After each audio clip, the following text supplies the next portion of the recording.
Hi friends, ಇವತ್ತೊಂದು sweet chapati ಮಾಡೋಣ. But ಅದಕ್ಕೆ ಮೊದಲು ಒಂದು ಶ್ಲೋಕ ಹೇಳಿ ಅದನ್ನು ನೆಕ್ಸ್ಟ್ ಸ್ವೀಟ್ ಚಪಾತಿಯನ್ನು ಮಾಡೋಣ. ಪ್ರಿಯಾಂಗು ಕಲಿಕಾ ಶ್ಯಾಮಂ ರೂಪೇಣ ಪ್ರತಿಮಂ ಬುಧಂ ಸೌಮ್ಯಾಂ ಸೌಮ್ಯ ಗುಣೋಪೇತಂ ತಂ ಬುಧಂ ಪ್ರಣಮಾಮ್ಯಹಂ. ನೋಡಿ ಫ್ರೆಂಡ್ಸ್, ಇದು ಶುಗರು ಮತ್ತು ಇದು ಕಾಯಿ ತುರಿ, ಇದು ಕಡಲೆ ಬೀಜದ ಪೌಡರ್ ಮಾಡ್ಕೊಂಡಿದ್ದೀನಿ, ಕ್ಯಾರೆಟು ಮತ್ತು ಇದು ಡ್ರೈ ಫ್ರೂಟ್ಸನ್ನು ಪೌಡರ್ ಮಾಡ್ಕೊಂಡಿದ್ದೀನಿ, ಇದು ದ್ರಾಕ್ಷಿ ಮತ್ತು ಏಲಕ್ಕಿ ಪೌಡರು, ಎಳ್ಳು. ನಾನು ಫಸ್ಟು ಹಿಟ್ಟನ್ನು ಕಲಸಿಟ್ಕೊಂಡಿದ್ದೀನಿ ಫ್ರೆಂಡ್ಸ್.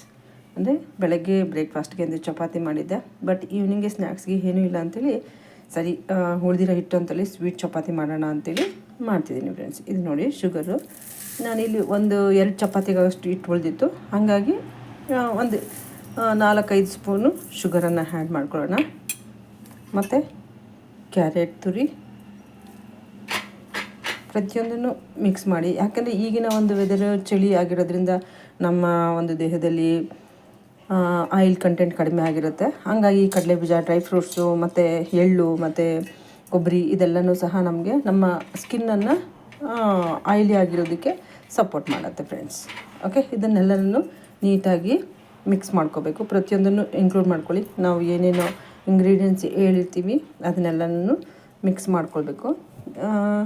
ನಿಮಗೆ ಸ್ವೀಟ್ ಜಾಸ್ತಿ ಬೇಕು ಅನ್ನೋರು ಸ್ವಲ್ಪ ಶುಗರನ್ನು ಜಾಸ್ತಿ ಮಾಡ್ಕೊಳ್ಳಿ.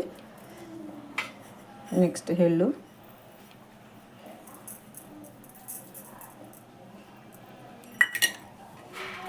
ನೆಕ್ಸ್ಟು ದ್ರಾಕ್ಷಿ, ಪ್ರತಿಯೊಂದನ್ನು ಸಹ ಹಾಕಿ ಮಿಕ್ಸ್ ಮಾಡ್ಕೊಳ್ಬೇಕು ಫ್ರೆಂಡ್ಸ್.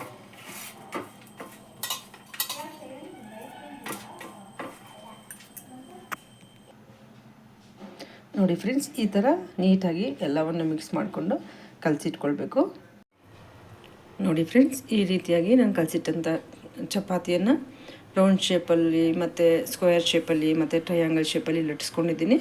ಮತ್ತು ಇದನ್ನು ಹೆಂಚಿನ ಮೇಲೆ ಹಾಕಿ ಬೇಯಿಸಿ ಮಕ್ಕಳು ಕೊಡೋದ್ರಿಂದ ಮಕ್ಕಳು ತುಂಬ ಇಷ್ಟಪಟ್ಟು ತಿಂತಾರೆ ಫ್ರೆಂಡ್ಸ್.